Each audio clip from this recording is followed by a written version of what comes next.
Hello and welcome to episode 83 of the Crate and Crowbar. This is being recorded on the 10th of March 2015.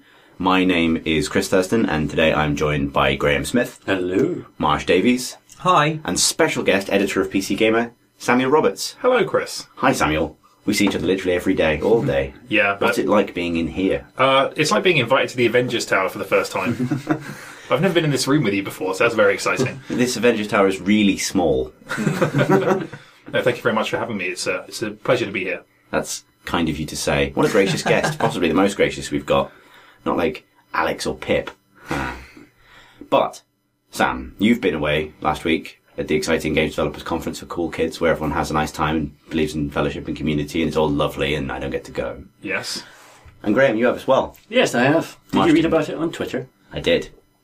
It was really heartwarming, and I was sick with jealousy, as I have been every year for the last 5. What was the... Well, I guess we'll start with Sam, why not? Okay. What was the best thing you saw, and why? It's actually kind of hard to work out what the best thing was. I saw a bunch of pretty cool stuff in a fairly early state. So I saw this roguelike called The Flame in the Flood from a bunch of ex-Bioshock devs. That was the first thing I saw there, and everything was around about the area of very good, but I can't tell if it's going to be amazing yet. Yeah. Kind of preview stuff. But Graham properly outdid me because he actually got to see the Steam VR stuff, as he told me at the show. Yeah! the Vive, as it's The unfortunately Vive. called. Yeah. Yeah, I wish it wasn't called that. But I want to hear more about the fire and the flood. The Flame in the Flood. Flame and the flood. Clearly a memorable name. Yeah. It's from a team called the Molasses Flood as well, so they really like water, I guess. Or floods. Or anything, I guess. So it's kind of like partly inspired by FTL. You play this girl called Scout and her dog.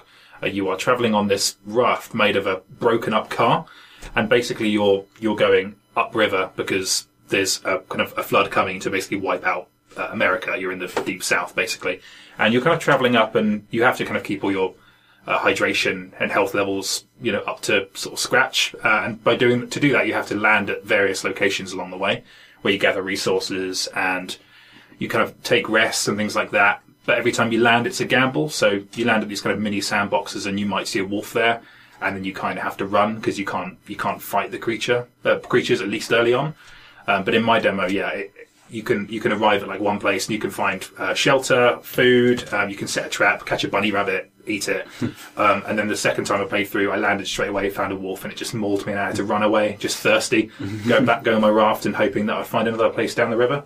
But obviously each time it's procedurally generated in different circumstances, and it looked really cool. What perspective is this control from? Third person, like top down, kind of slightly isometric looking. Okay, cool. Yeah. So when you land on the side of the river, is that like an XCOM style sort of combat encounter, but you can't fight, or is it like... It's a bit more like Don't Starve, actually. Like it's all real time, and and you can fend off a wolf, but you can't fight it until later on when you can get the necessary items to build traps to take them out, but that comes much later. Basically, each playthrough, if you complete it, there's about 3 to 4 hours worth of content in there, but it just seemed from my playthrough that it was going to take a long time to build up to that, like Don't Starve. It's very kind of trial and error, but it's just really cool. I know it's kind of like a popular Kickstarter thing now to say we're the ex-Irrational devs doing this, but it's made in Unreal Engine 4. It's the lead level designer of Infinite and the art director, Scott Sinclair, as well. It felt really credible, and I can't wait to give it more of a go. That sounds awesome. You said there was a dog in it. Yes. How likely does it seem that dog will die in an emotive way? That was my first question. It's the only question. My first question to the developer, Forrest Dowling, showed me it, and he said the dog doesn't die. In fact, the dog is immortal, and you can give it items out of your inventory, and when you die, it will carry them through to the next playthrough. So there's a little bit of continuity there. So the dog will never die. He transcends time and space and survives each time. So is the kind of, I guess, the meta-narrative of that game just a dog that keeps finding girls to kind of usher through the woods for a bit before fucking off to find a different one? Yeah, you can put it like that. It's pretty dark. What a great dog. Yeah, it's good. I can't remember what the dog was called, actually, but it was just cute. It just didn't. What kind of dog is it? Just a tiny fluffy one, Chris. I'm afraid I couldn't identify the breed from the art style. The Pomeranian. Or a Bichon. But yes. Time Bichon. That's what I would call that game. I love the challenge that dogs pose to game designers, because there's one in Spy Party now. You know, the kind of asymmetric sniper on the outside of a party, spies inside the party trying to do stuff. And there's in the recent Art Pass, where they're adding in proper character models at last, there's like a kind of old matronly lady carrying a handbag with like a little puppy, like a kind of white fluffy Bichon Frise type, like sticking out of it. And they had to decide, like, what happens if you snipe that? Is it part of the hitbox for the old lady and it counts as you shooting the old lady, or just the dog dies? And so what they've done is, when the sniper brings the sights over the dog ducks down inside the handbag. That's awesome. So if you're a spy, you can kind of use that. Of course, yeah. Oh, that's really cool. Wow. It'd be weird if you shot the dog and the lady died, like it was just some horrible growth on the second head. Yeah, and the handbag disguised as well. as a handbag. I thought you were going to say that like one of the characters that the spy might be is a dog, which I think would be amazing. That would be brilliant as It's well. like this gentleman party dog going around like eating canapes from the table and maybe putting a tape somewhere or something. Flipping through the books. Yeah. That'd be awesome. But yeah, it was really kind of impressive, I thought, for an early demo. It was just a 10-minute time demo, so I think they've got a fair way to go. They're going to release it in early access in the summer, and they're doing that for balancing reasons. But I kind of wish they'd just wait until they're happy with it, like entirely. But no, it's really kind of promising. The art style, it's always difficult to describe art on a podcast, but it's. In fact, I'm not even going to try. Green or blue? Let's start with that. Green. Green, okay. Green and then blue. Yellow? Blue when it's water. Oh. But just seeing like kind of like this wreckage of a car used as a raft, that sort of thing. It just feels like deep south, kind of like totally weathered, and the kind of variety of locations you can land at. All the names are randomly generated as well, but some of them are determined by the community as part of the Kickstarter kind of goals they set out. So. Yeah, they were talking about how we can't have a place called Dead Island as requested, for example. It's like, okay, but that's kind of cool. Yeah. That's really cool.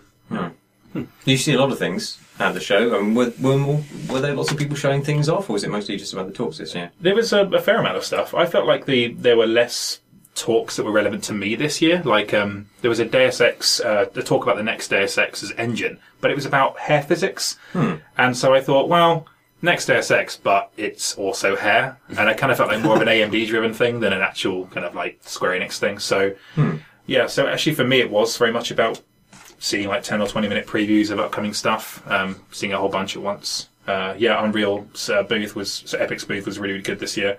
They had Adrift. I don't know if you guys have. Oh yeah, you guys talked about that on previous episodes. No, but the trailer just came out this last couple of days, didn't it? Yeah. It's like Gravity, but colourful. I'm of the opinion that Gravity is kind of already a QTE, and that's one of my most tired, overused observations. But Well, like a 90-minute QTE. Yeah, pretty much. It pretty much is.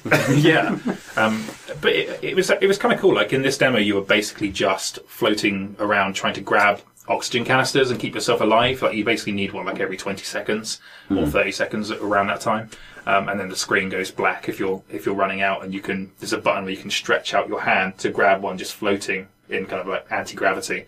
And then, you can just feel like it's about to end, but then grab it at the last second and pull yourself back. That's quite a satisfying feedback loop.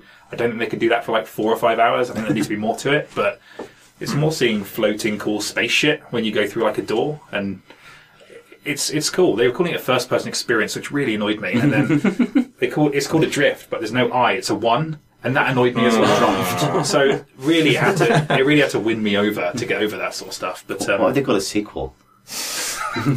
A Truft. Thanks. I should have suggested that. It's not too late. I've got a business card. Yeah. Yeah.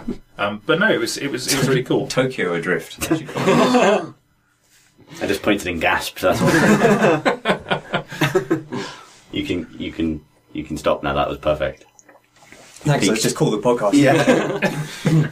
Good episode, everyone. Thank you. And that really impressed me. I mean, it looked great. I mean, you'd open a door and there'd be like this space garden. There'd be like this giant pink tree and this kind of like glass, like a space greenhouse, I guess.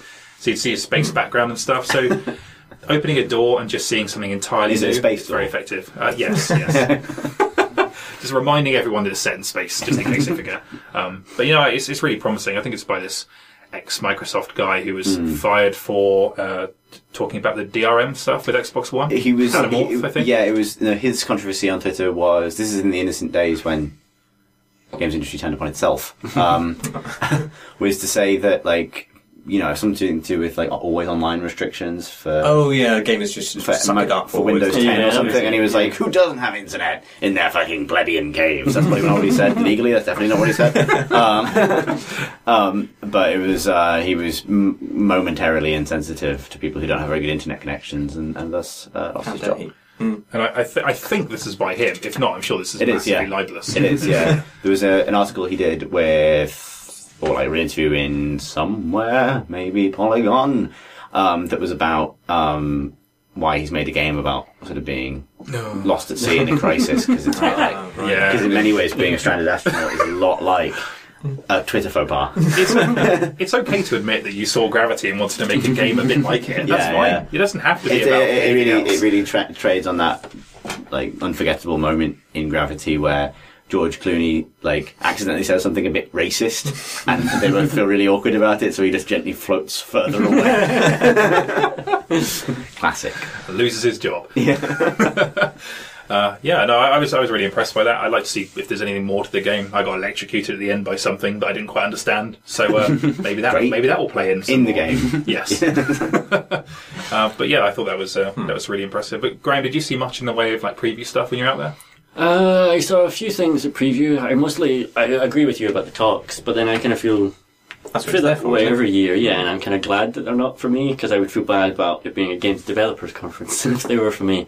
But I mostly go to interview people. In terms of stuff that I played that weren't about strapping a screen to my face, first of all, Jetpack Squad was probably the best, which is just announced like a week before GDC, and it's the new game by the guy who made Intrusion 2. Oh, yeah. Intrusion 2 being a side-scrolling platformer where everything was physics-driven, so your character's own locomotion, but then the locomotion of all the enemies that you were fighting. And it did incredible things with that, like, the example I always give is the helicopter with arms, big beefcake, muscly arms that tries to punch and grab at you, and as you destroy different parts of it, its rotors break first and it falls to the ground, and then it pulls itself along the ground using its big muscly arms, and if it kills you, it pumps its fist. And when you kill it, you can use its face as a skidoo. Yeah, so that's the next stage, basically, is you sliding down the mountain while robot snakes leap out from underneath the snow and try and kill you. So that game's pretty rad as shit. And their new game is Jetpack Squad, and it's being made in Unity, which is the first thing, because the first game I think was made in Flash, and so although the physics stuff was really cool, it was all static 2D sprites that were like pinned to skeletons, and it felt a little bit janky. This is still on a 2D plane, but it's 3D models in Unity, and what he's done is he's written his own system for really quickly generating strange walking beasts with he's got an interface he's built where he can really quickly define how many limbs, how many joints, how quick those limbs should move, and that sort of stuff. And so he can prototype lots of different creatures. And the idea of the game is that you're like a hovering little dude with a gun, but every move you make, the character will swap out, hence the name Jetpack Squad. You're switching between different characters on the fly, but then all the enemies have that same physicsy thing that Intrusion 2 did, so like a 3-armed robot, which is just like an eye in the middle with 3 arms, and it kind of swings across the ceiling like a chimpanzee, or a spider bot with a giant turret on top. If you shoot the turret, it will blow up, and then the legs will turn around and try and scamper away, and you can destroy some of the legs and it will still try to scamper away, but like limping and trying to crawl over parts of the scenery. It's both like it humanizes them in a way which is incredibly cute, and then makes you feel bad for the fact that you're shooting them, but then at the same time you can do stuff like when you shoot off that spider bot's cannon, you can catch the cannon and actually use that as a weapon against them. And it's interplay of different moves that you're doing with you gotta play it with the joypad, really. It just feels really nice. There's a kind of exchange between a spinning shooting attack you can do, firing straight forward. There's a grab maneuver you can do where like a spectral hand reaches out or something and grabs any enemy, and then you can spit it at your other opponents, and it does more damage based on how big it is. And then the boss fight at the end of it is like a robotic armadillo bus with a scorpion's tail. The scorpion's tail fires lasers and there's a rocket launcher on its back, and once you've destroyed those, you use the grab maneuver to pull at its ears until it opens up its mouth and yells lasers at you. And you shoot inside its mouth to destroy it. Every part of it was great. It was fun. And then I strapped screens to my face, and that was perhaps one of the most incredible experiences I've ever had with an entertainment medium of any form. Well, that's a claim. We should probably ask for more information. No, I think we should just leave it there. Yeah. So, Graham, do you remember, like, 2 years ago, when VR was kind of a thing, really, and the Oculus Rift came along, we were like, wow! And then we all forgot. Yeah. And we all went, wow, again, when the DK2 came out, and we all forgot. Yeah. To what degree is this that again? HTC's Vive. To some degree. So I used the original. I mean, I've used the Oculus Rifts a whole bunch, and I've had them in my house, and I've used them for hours and hours, and I've used the most recent prototype and stuff. But my first experience with DK1 was what's now called Eve Valkyrie, CCP's prototype, where you're in a little dogfighter. And I think it's designed for like 8 versus 8, quite quick arcadey battles, and that's incredible. Like being inside a cockpit of a spaceship and then being shot out of a tube like you're in Battlestar Galactica and whizzing around and targeting. That was what was great about it. It was targeting your enemies by looking at them, and that's how you got a missile lock. And it was actually using the headset for a mechanical purpose beyond simply looking around like a goon. Which is what most games do when they're retrofitted, like Euro Truck Simulator 2 and stuff like that. It doesn't necessarily add that much. Tom Senior killed me at the Valkyrie actually at last GDC. He was pretty happy about that. I killed no one and died twice. But, yeah, it's really impressive. But it seemed incredibly simple. But as a demo for the tech, it was incredibly impressive. The original, I don't know what they were showing last year, but the original one from 2 years ago, I think they built in like 6 weeks or something like that. And it was that's the story. It was the Evil 9 QA team pretty much that did it, and now they've kind of been set up as their own studio in Newcastle, and they're turning that into a full game, and that was incredible. And I was just blown away by it, even ignoring the caveats that were obvious at the time, like the fact that I was pretty hungover the first time I used it, but I'm pretty sure the queasiness that I felt afterwards was also because of the refresh rate. There was a really obvious pixel grid. It was really hot and heavy, and the Oculus Rift's got better for that, but the result of that stuff is that basically I'm kind of skeptical of my own response to the Vive for exactly that reason of there are kind of obvious things that are slightly deficient in it, and which will obviously be better given another year, 2 years, 3 years of development on these things, but after actually using it, I don't care. I didn't care about any of that. And it is significantly better than anything I've used with the Oculus Rift.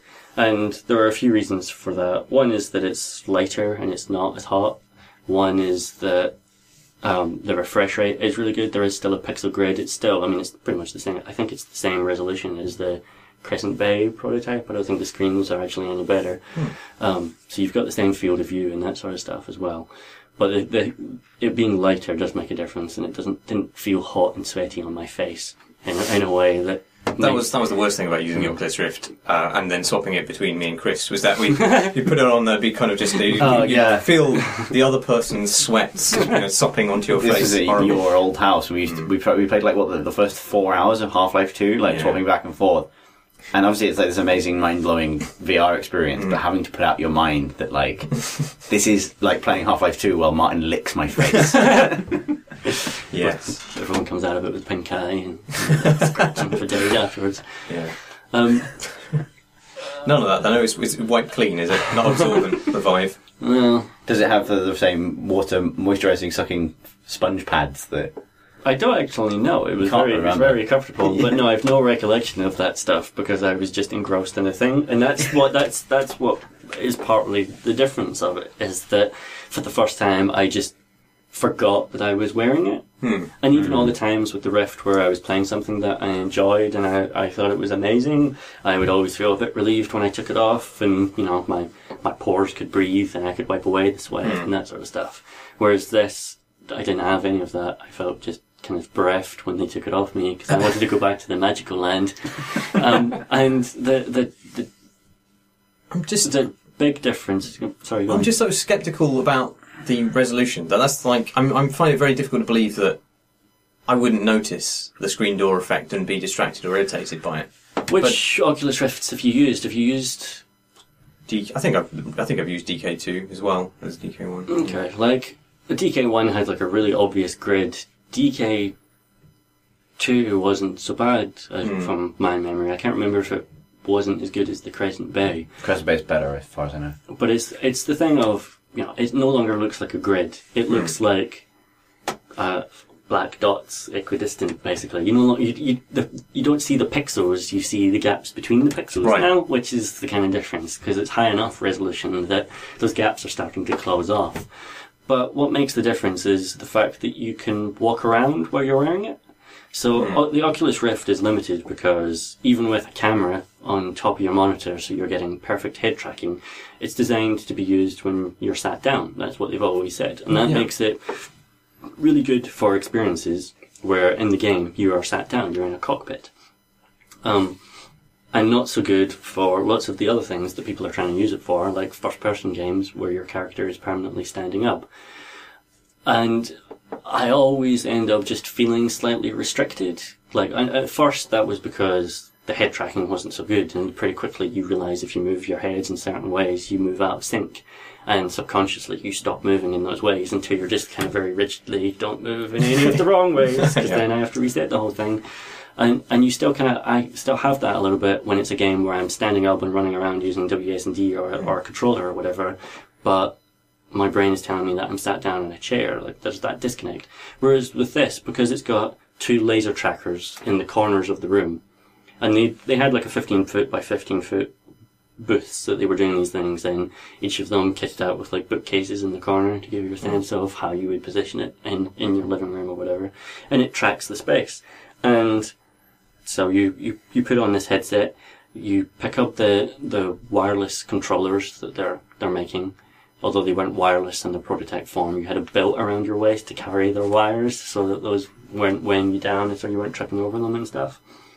And then you're standing up inside the game world and you're walking around in actual space. And at first you're nervous that you're going to bump into stuff, but then they explained this chaperone system where when you first get it, you'll configure it to the size of the space that you're playing it within, and that room then becomes a blue square that's drawn on the floor so you can see the kind of safe moving area.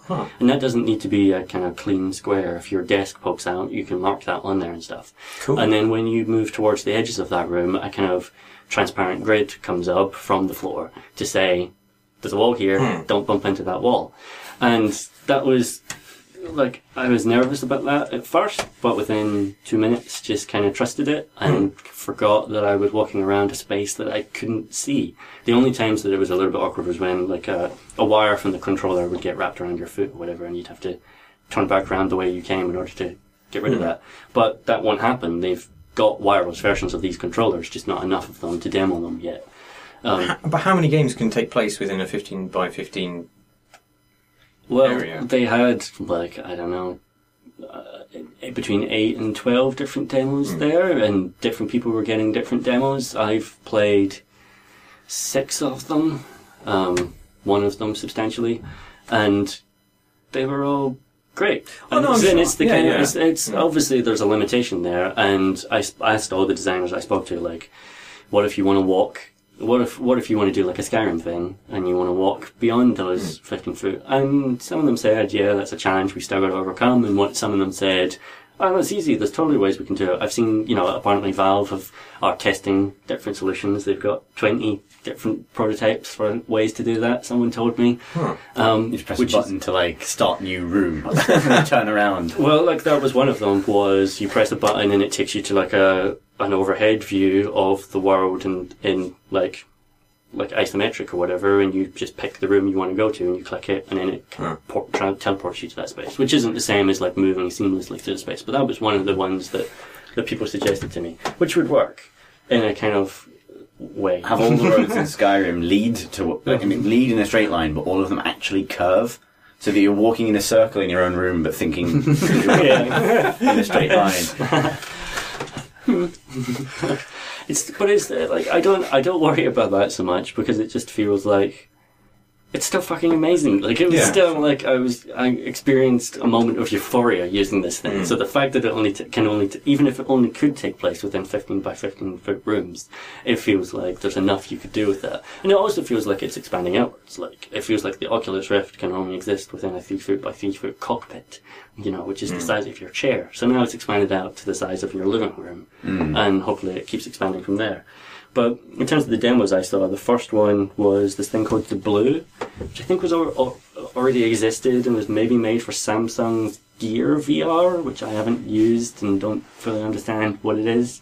But you're on the bow of a sunken galley, like a pirate ship, and you're kind of hemmed in towards the bow by the mast, which is collapsed, and you're underwater, and there's these little fishies swimming around next to you, and you can move your controllers.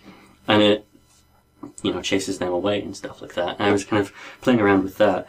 And Jeep Barnett, the guy from Valve, said, this is a really good demo for showing you different scales and how that feels within VR.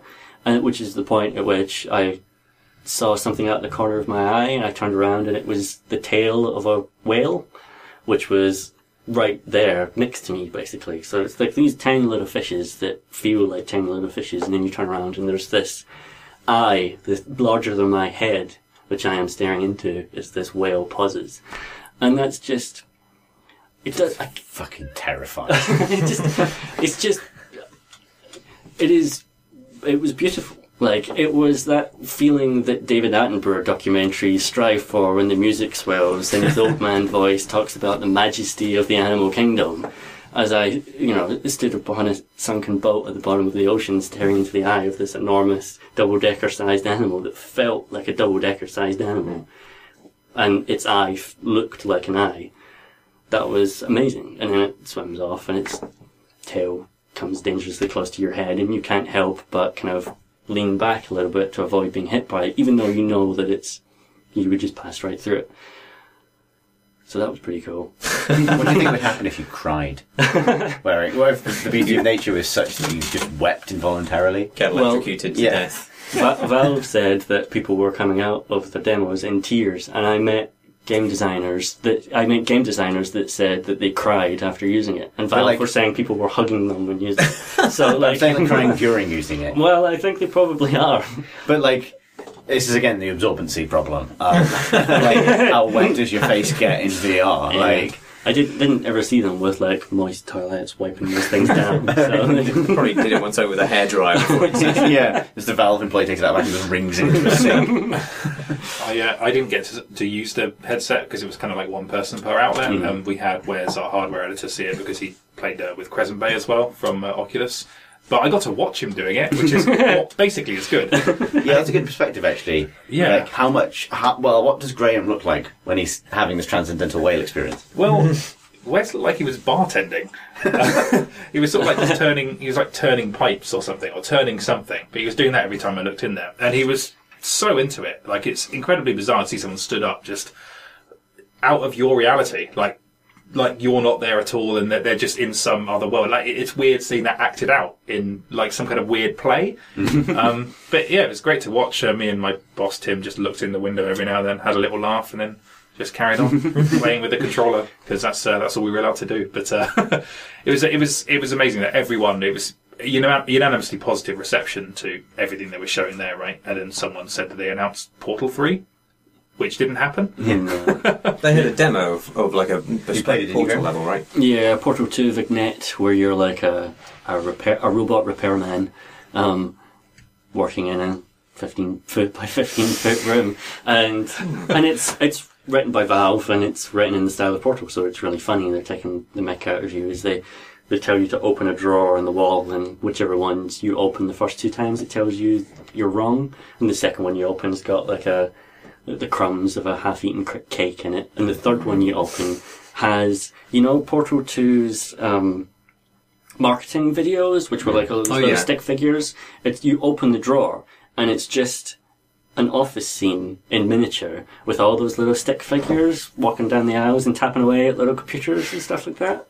And the voiceover says that you are now their god. and something starts to go wrong and things are catching fire and they're leaping about the place and things are exploding, and it tells you that, you know, you've got to close the drawer in order to incinerate them because it's gone horribly wrong. And you do that, you close the drawer and it incinerates them, and then a little stickman figure kind of like crawls out of the gap in the drawer and like falls down to the floor in the actual room and is like kind of limping along the ground for help. And then the main kind of thrust of it is Atlas, one of the robots from the co-op mode in Portal 2, is kind of broken and comes in through the door and is like electricity bolts coming out of them and kind of breaks down. And you have to try and repair him. And you do that, first of all, there's like a kind of holographic projection coming out of his face, like almost like a blueprint, like a space that you've got to fill in, and the way you do that is you find a lever on the side of his face that you grab hold of and you pull, and it's got like a feeling of weight to it in terms of the animation, and you kind of pull out his face and the insides of his head kind of spool out. Are you doing this with like thumbsticks on a controller? What is it? You got a nunchuck or what? Yeah, so it's like nunchucks. But Right. it's designed by Valve. It's their prototype. They're actually making these things. It looks kind of like the Razer Hydra, but with like a satellite dish on top. And it's not thumbsticks. It's the haptic touchpads from the Steam controller. And there's, if you squeeze your hands, that's buttons. Your index finger has a trigger, and your thumbs are on these touchpads. And so you're mostly grabbing stuff with the triggers, like the index finger triggers. So you grab Atlas's face and you pull it out, and his whole insides kind of spool out, and they're all spinning and clicking and clacking, and it's all this machinery and there's motherboards, and it's just an incredible thing, and it's all very funnily written, and GLaDOS shows up and all that sort of stuff, which is brilliant. There was a 3D painting like software that someone's made, which was incredible as well. It's designed to kind of show the position of the motion controllers because you're drawing a 3D space, and one of the things it can do is that after something has been drawn, it can play back the drawing of it so you can see how it was made one brush stroke at a time in three-dimensional space. So the demo starts with a flower growing out of the ground. Looks like it's painted in like oil paints, but the oil paints aren't on a canvas, they're suspended in midair, and then your right controller is your brush, and your left controller on your pan is your colour palette, and on the back of your hand is where you pick your brush. So you could paint in snow or acrylics or oils or different materials. And it was weird how quickly I forgot the actual physical forms of what was in my hands, and was just, no, the front of my hand is a colour picker now. The back of my hand is a menu, and you're just like picking your colours. So I'd make that a little bit lighter, and then you're just painting in mid-air. Sounds like amazing. Like you're Mickey Mouse in Fantasia or something like that. I'm going to walk into this room in a year, find Marsh stood down in the middle of the room having just the biggest dick in the air, arms swaying majestically, sweat beading on his face. Do you want to have a go, Chris? You say you back away from the moistened VR. Look how it was drawn. I did draw a cock in midair, but I was embarrassed because I knew the Valve guy was stood at a computer screen next to me watching everything I was doing, and so I was like kind of disguised the swips of it so it didn't look quite so deliberately like a cock and balls, and I quickly did another swip and I was like, I was just messing around. You should have committed. To it. All of the demos I did were good. Like, there was some fantasy game that someone's making for VR, and I'm really sorry, but I can't remember what the name of it was. But the interesting thing there was one of the cupboards contained goggles on the end of a stick, like glasses before they had legs that hooked them around your ears, like old. Like opera mask. Opera mask, yes. But there were magical glasses that had like green plasma lenses. So you held those up to your eyes and looked through the world, and it made the world all kind of green and wobbly. There's something weird about the fact that you're wearing a headset, looking at a virtual world, holding a virtual goggles to your eyes, and they're changing your perception as well. There's a kind of chain of reality bending there that tickles my brain. And then there's a game called Job Simulator, which is being made by Alchemy, who published or worked on A Reckless Disregard for Gravity, and made a bunch of other things. And it's really cool. It was one of the games I went back and played for a longer session. The idea of it is that it's set in 2050, when robots have made most jobs normally performed by humans redundant. But in order to stop future generations forgetting what those jobs are, they've created a simulator for those jobs. But the robots are really shit at the research, so they've got a bunch of the details for how those jobs should work wrong. So the idea is that it's 2050 looking back at present day and trying to reconstruct our jobs based on shitty research by robots. And the example that's given is that you're a chef and you've got a computer screen and a robot that's talking to you and telling you recipes to make, and you're picking up mushrooms and putting them in pots and tomatoes and stuff like that. And it's just designed to be very reactive to everything you're doing. So if you pick up a plate and drop it, it will smash. If you put a knife in the microwave and turn the microwave on, you get funny jokes. You can throw things at the robots and they've got responses for that sort of stuff. And the idea is that it will be different jobs that you'll play. And it's weirdly ungame-like. I mean, not to get into a tedious debate about what is and isn't a game, but there is no challenge to it. It's just kind of funny and joyous, the tactility of the thing. It's a first-person experience, I believe you would call it. The other thing that I used, because I'd heard it was great, and so during my job simulator appointment cheekily asked if I could try some other company's thing, was Google Earth, which you can use with it. And it actually streams in data from Google Earth live from the internet. I can see why that would be good. And so it kind of just spawns you in San Francisco, but you're a giant, like, looming over these skyscrapers, and you can lean into street level and see all the little trees and all the details in these 3D models. And the sky is beautiful and the sun is setting, and it kind of fades out and it fades up, and you're in, like, Colorado Rockies with mountains stretching off into the distance, and there's again tiny little trees, and you're leaning over and walking around. And then the sun sets and it's stars all around you, and then you're in space, and this was the demo that a game designer who I won't name told me that he started to cry when he imagined playing that with his son, basically showing him the sights of planet Earth. What a voice. I could show you the world from the Aladdin soundtrack in my head for the last 5 minutes, and that just made it worse. Look, son, this is Bristol. Imagine Bristol. I was going to say also, we should probably stress for the benefit of listeners that if you put a knife in a microwave in real life, what you don't get is funny jokes. Yeah. This is not a recommendation. Don't try any of these things at home. It does sound like you've had a religious conversion. A little bit. That's what's happened here. Sorry, I was going to say the whole area that they set up at GDC was amazing. Like, it was just kind of like this blue little kind of, it was almost like a religious centre actually. this gorgeous bespoke office that just sprung up overnight, and they had like a whole timeline of their VR project right from, I think, 2012 to present, and our guy just walked me through the whole thing and was just like, yep, so here we broke a phone, and here we broke 2 phones and strapped them to your head and all this sort of stuff. And they were, for Valve, it was like incredibly open. It was like Disneyland for Valve Access, I think, when they're obviously quite a quiet company generally, but they were just completely open about their process and how everything worked regarding that, right? Yeah. And I was kind of curious because they originally said that they wouldn't do a consumer version, that, you know, they were just sharing information with Oculus, and that, you know, they were quite happy to do that. And I asked the HTC guy, you know, was it hard to change Valve's mind? And he said that that he didn't know the full story, but that what he'd heard was that everything was cool, and then Facebook bought Oculus, and then stuff wasn't so cool anymore. And he described it as Valve went to Plan B at that point when Oculus stopped being so forthcoming with stuff.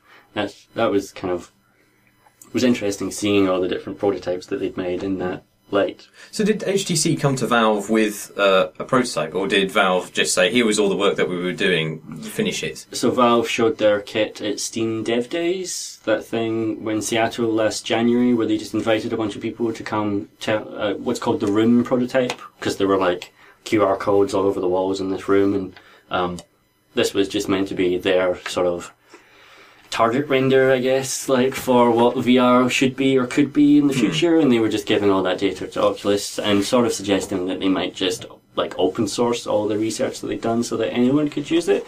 But HTC had people there, basically. Nice. And so after that, HTC went to Valve and said, this is fucking cool, you should let us manufacture this. And so that's the way it kind of works. So it's all based on like Valve's prototypes and Valve's work. HTC seem to just be handling the actual. They have lots of factories in Asia, I assume, basically, that are churning this stuff out. And I asked the Valve guy as well, like, would you work with other hardware manufacturers to do the same thing? Because obviously Steam machines, there's like a dozen of hardware manufacturers that are making those. And Valve said, yeah. Oh, really? It's not exclusive then? No. They say they want an open marketplace. They benefit from an open marketplace. They think everyone benefits from an open marketplace. So, more the merrier as far as they're concerned. Alright, I'm going to get one in November. That's the cool thing. Do any of the rooms in this house meet the room. requirements? Is that 15? It doesn't have to be 15 by 15. That was just the size that they had. They said that the tests they'd done suggested that the minimum space that was practical was 6 foot by 4 foot. They're fitting here. Yeah, just like 2 yoga mats side by side was what they actually said. But yeah, easily you could do it in your living room. They also said who uses their dining room table anyway. Right. And certainly I would move my couch out of the way in order to be able to have magical fucking experiences in my own house. They also said that the laser tracking stuff can track much larger spaces or be chained together in order to track much larger spaces. And that it can track multiple headsets moving through it simultaneously. So you stick it into a warehouse, like lots and lots of nodes, and then... Yeah, and then you could track the entire warehouse. And it can track it could track a dozen people or more running around it at the same time. Quasar is going to get a massive upgrade. Yeah. Well, they say that their office setup is a bunch of desks in a ring, and their kind of testing area is in between all the desks. So they all, put on headsets and walk in between their desks, and they've got multiplayer prototypes and stuff that they're playing. 2 years from now, there'll blatantly be a GDC party that's entirely set within Vive, I think. Yeah. Yeah. Which is all going to end in tears when someone tries to drink with one on. It was amazing. He's crying now. Yeah, I want to be cynical, but I also really want it to work. And I trust Graham. I don't think Graham would be so easily swayed by any whale. Well, I don't, like I said at the beginning, I don't fully trust myself. And the thing I kind of compared it to when I wrote about it was there's a phenomena of people are more likely to cry when they're on airplanes, even at really shitty bands. So maybe all of these experiences suck, but there's just something about the mixture of personal space and in a public space or being immersed in this thing that causes you to be overwhelmed emotionally. Actually, it's rubbish. But you just describing the Portal thing, that just sounded like good narrative design that happens to use this headset. Like, in and of itself, it sounded cool, It was really, really cool. There is amazing potential for pranks involving, like, recalibrating someone's, like, chaperone. Look forward to that. Like, recalibrating it so that it doesn't know where the bookshelves are. That'd be good. That'd be funny.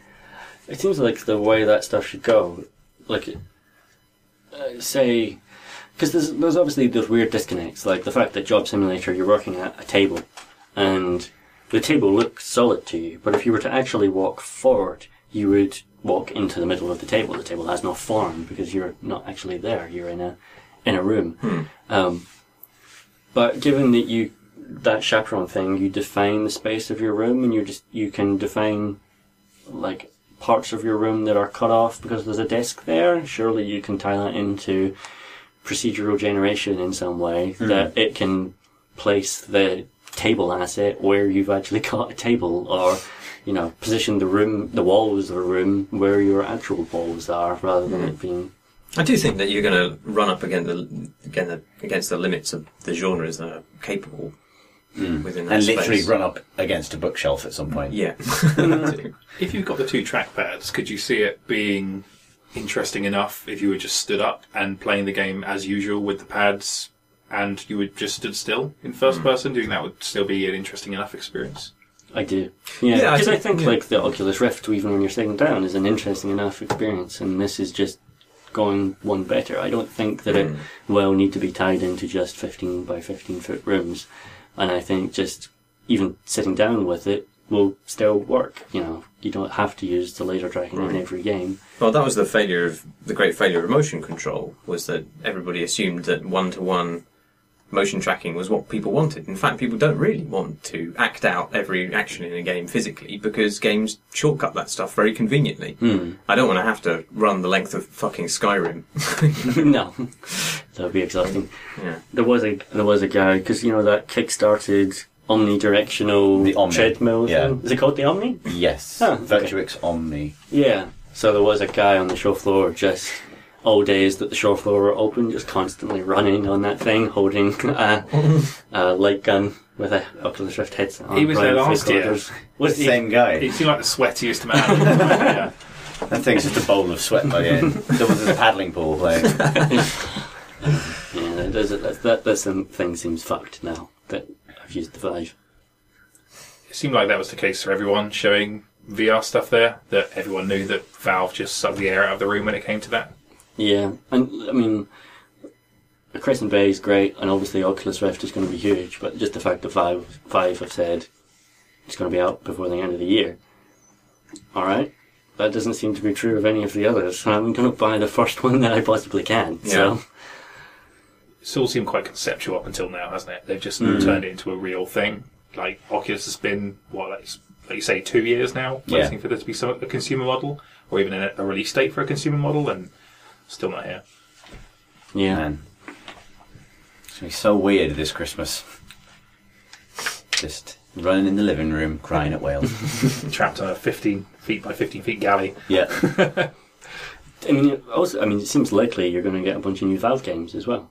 Like, probably not Half-Life 3, but if you've been frustrated about their focus on Dota 2 or lack of output of other games, well, they're going to have to make stuff for this, because it's quite a quick turnaround, and the whole reason they were showing it at GDC was to take a bunch of meetings with developers and get people to start making stuff for it.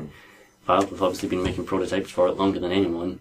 They're going to release them, even if they're just like £5, 20-minute experiences. Yeah. They're going to be made by Valve. Dota 2 VR, Chris? What do you actually reckon? wrote a column about this last week. Not entirely seriously. I did suggest that it might be the only way to fix the behaviour issues in that game, by forcing people who are about to report somebody to experience through VR somehow the life of the person that they are about to swear at online. In the manner life of a noob. Yeah, in the manner of It's a Wonderful Life, but if everyone in It's a Wonderful Life was constantly telling Jimmy Stewart to kill himself. That is a joke I have cribbed from myself. When you're fed in another man's shoes. Yeah, exactly. Truly, you've said to experience their pain, their suffering. Feed a mile in his shoes. You fucking idiot. It's going to be great for strategy games, certainly. I can see how it'd be great for any kind of tabletop or kind of analogous tabletop experience like strategy or anything. You look down upon things. What was that kick-started strategy game where you are stood on the bridge of a spaceship directing spaceships on a little touchscreen while the battle was taking place outside your window? That'd be an amazing use of it. That's actually probably the solution to the 15 by 15 room issue, where you have the 15 by 15 room. It's an expansion of the cockpit thing, where you have the 15-15 room be like a glass dome on the top of a giant spaceship. And so you don't leave that area, but you're seeing huge, you feel like you're moving massive distances in your colossal spaceship. I just have the bridge of the Enterprise. Yep. Shit. Now I'm going to cry. All I want, and it's something I wanted from Oculus, but I don't think it's going to happen from Oculus because the technology is still limited in the way it is. But what I want from this is I want to be able to go for a little walk in like environments. Doesn't have to be big environments, but for like familiar environments. Like they should make a shepherd's cabin demo for it, which is just Shepherd's Cabin from the Normandy, and you can go and have a look at the fish tank and check your emails or whatever, and like a place in Skyrim or like Lead a Royals party or whatever. Yeah, or Sarif's office from Deus Ex Human Revolution. Awesome. You can look at the architecture in first person and like A tour of Human Revolution's ceilings. Yeah. Would be the best thing ever. like that is interesting enough for me by itself without needing necessarily a game to play in that. Although Deus Ex set in a room would be good. Everything would be good. Spy Party would work. Yeah. That would be really cool, in fact. That would be brilliant. That would just work perfectly. Oh, that'd be amazing because that could be like an asymmetric multiplayer game where one player plays genuinely on a PC, like the sniper is on a PC, like, as if they're looking through a window, like whereas the spy is actually in their living room somewhere in virtual reality trying to act like an NPC. God, just make that. I don't want to delay Spy Party by another decade, but like there's so many things.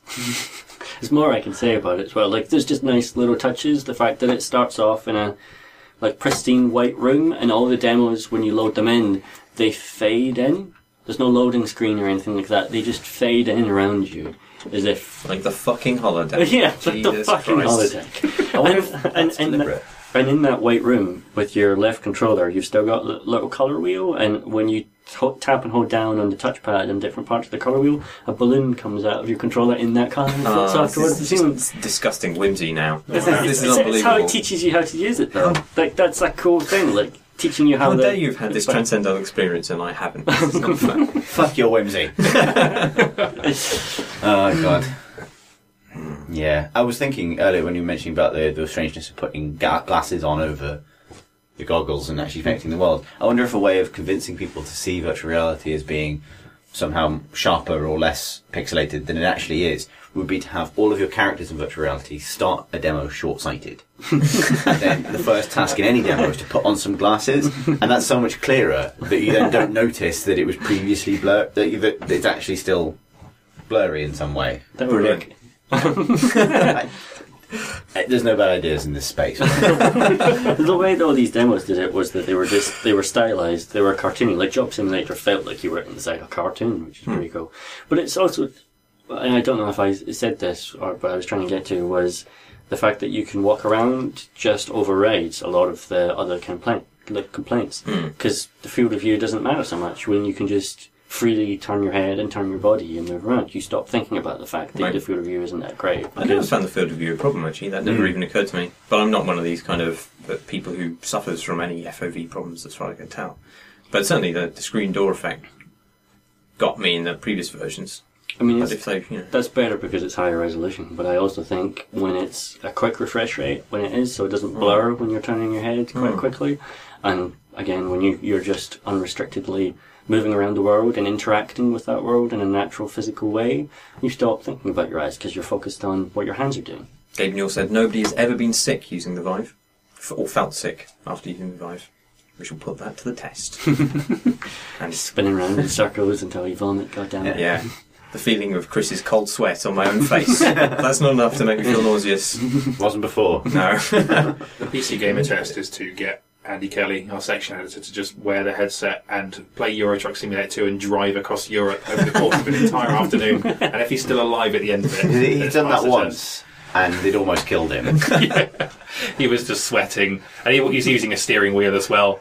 So I think he really believed he was delivering beans in Rotterdam or whatever.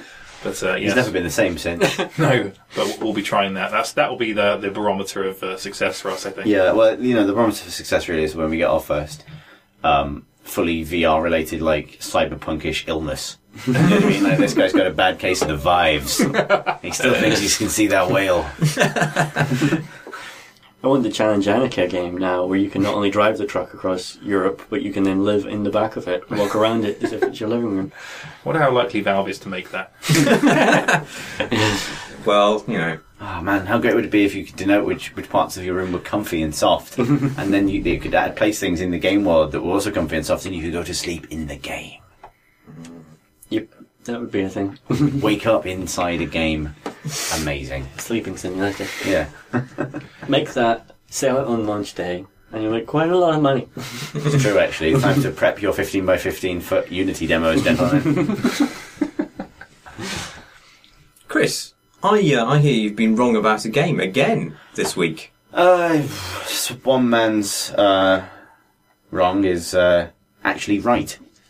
And I am right about it, I think. Well, but there's, plenty of opinions. Basically, I reviewed Hotline Miami 2 Wrong Number, which is the game I wanted to talk about last week, but couldn't because of embargoes. And I don't like it very much. And, opinions have been mixed. I actually thought it wouldn't be mixed because almost everyone I've spoken to doesn't like it. Phil Savage on PC Gamer also finished it, also shares my distaste for it. Similar, Dave from Games Radar played it as well. Andy as well played it and didn't like it. It was unanimous on our end that it had real problems. And other critical reception has been different to that. I don't agree, but fair enough. But I'm going to explain why. And so I was really looking forward to Hotline Miami 2 because I really like Hotline Miami 1. And Hotline Miami 1 it was a good game and an interesting game, but it was also kind of like a cultural moment in a lot of ways. It was exciting because of what people were writing about it and because of the kind of atmosphere that sprang up around the game and the excitement that it generated when it appeared from nowhere at Rezzed, I think, one year, and people came away going holy shit, you've got to play this. It's not like anything else. Which is things it has in common with the movie Drive, basically, which it appeared at approximately the same time as well, with the same aesthetic and a lot of the same influences and same kind of ideas. So it was kind of a bite-sized, very hard action game that wasn't very punky, great soundtrack, very sexy, really weirdly, even though it was hyper-violent and very ugly. It was also kind of really energetic and kind of powerful and didn't really give a fuck what you thought about it. And it was very seductive, I thought, Hotline Miami as a thing. And Hotline Miami 2 started off as a DLC, then a bigger expansion pack, and now it's a sequel. And they've described it in the past as, it's a sequel that's been mandated by the success of the first game. They're fairly open about that. And equally, it's the last Hotline Miami game that Dennis are going to make. It's every idea they have thrown into it. And I think with that comes an implicit lack of quality control, and I think that really shows. The first game came from nowhere as a kind of almost a music project. It was a game that was designed to showcase the music and the art as much as to be a game. And in a way, the fact that it was also a good score attack game was a happy accident, because the purpose of the thing was the feeling of it and the swirling neon backgrounds and the pounding music. And having played Hotline Miami 2, I appreciate some things about the original more now. I actually can't credit this observation to me because it's something I figured out after the fact, but they're completely right. Andy Hamilton from Midnight Resistance, who's a big fan of original Hotline Miami, actually wrote a feature for PC Gamer about the sequel a couple of months ago, pointed out that in the original Hotline Miami, when you pick a level, it shows you the layout of the level on the level select screen. You actually pick the silhouette of the level. And the layouts are all really small. The Hotline Miami maps are fairly open plan, how you move around them, but they're kind of memorable for being these kind of 1 or 2 part challenge stages that maybe if you were good, you complete that level in 15 seconds. But the point is that it's so full of tiny interactions that challenge can shake out in a lot of different ways. Hotline Miami 2 isn't that. Hotline Miami 2 is big levels. It's a long game. It took me 12 hours to complete 25, 26 stages. It's a long, very tough game. It begins at the approximate difficulty level that Hotline Miami 1 ends at, because it is an expansion pack. It's a long game with big levels, long sight lines. Some missions will have 5 stages, and each of those floors is bigger than a Hotline Miami 1 level. And that fundamentally changes the type of game that it is. And a comment that is I dwelled a bit on my comments too much today, but a comment that was said in my review is, how can you say it's basically the same game and also worse? And it's because mechanically it's the same game. The interactions are the same. You kick through doors, you grab weapons from one guy and throw it into a different guy. All of that Hotline Miami stuff is still there in terms of the formula. And to the extent that the bugs are still the same. You can still, if you're right next to somebody, you'll probably shoot through them. Melee weapons don't sometimes hit people a little bit too close. It's really hard to melee a dog that's turning a corner because of the way the hitboxes work. All of that stuff is as janky as it used to be, but it's inside a subtly different game that is now an action game about more like a traditional AAA shooter, about clearing your way through a big stage with lots of different parts to it. And strangely, as a consequence, it's a far more linear game. In the original, you sort of developed a play style based on what parts of the game you liked to play. So, for example, in the original, I liked to kind of like improvise my way through fairly quickly, and if I got a good run, you could lose it, but every new run was a chance to be creative again. I found myself almost never using the shift key, which is what you can press to kind of like unlock your view to see further in the level. Unlocking your view to see further in the level in Hotline Miami 2 is completely necessary. Yeah, it's so weird. I mean, you've completely nailed exactly probably my problem with that game, but I didn't realise it was that until you said it. But the levels are just, the number of times that I unlocked my view to kind of look down what was just like an endless fucking level and not see the end of the room, just is many more times in the second game. And the way I put this in my review is that it's because it gives you these long corridors and put snipers at the end of them, and guns go the entire length of the level. But there are snipers that you won't be able to see, even with your view fully extended. Yeah. And that's a problem, and it's a problem I wish I'd elaborated on slightly more, because, I mean, I don't think I got it entirely off. It's just that as soon as Andy pointed out, look how small the levels are in the original game, I was like, shit, that's it. Like, there are moments in Hotline Miami 2 where I've put myself in the corner of a room because it's the closest I can safely get to a room I don't know anything about. And then I'll hold shift and drag the camera as far as it'll possibly go to see if there's a peek of a guy on patrol. Because the stages are so big that failing at that last moment feels really shit. You can have a really good run, and you'll just you'll lose so much at that last stage. And that's just a fundamental design problem. The side of, and that has knock-on effects that echo through, how you play the game. Because it means that the chances of failure because of something you haven't seen are so high, and the consequences for failing loses you so much that you have to play a little bit safer. You know, the traditional Hotline Miami overpowered things like corners and doorways stop being like cheap ways of playing in a shit way and become often really necessities. Like the more punishing level design forces you into techniques that previously felt like gaming the system and now feel like how you play the game. And as a consequence, guns are basically mandatory, which they weren't in Hotline Miami 1. Hotline Miami 1, you could play with a knife, and often that was the most satisfying way to play. It was like to be the guy that only uses melee weapons. And often, even with a character that can use melee weapons, which I'll get to in a second, that feels very much punished repeatedly by the game. And at the moment, I'm still just talking about soft stuff. I'm talking about stuff that isn't mechanically mandated, which is the next thing I want to get onto. And the problem with playing that way is it highlights all of the ways in which Hotline Miami it's not a very stable game. Like, it's really buggy and always has been. Like, if you fire a gun in one room, it's a complete shit show which NPCs will respond. You can have a patrol run from the other side of the map because they've heard you somehow, something. But the NPCs in the next room won't react. And some NPCs are programmed not to react to stuff.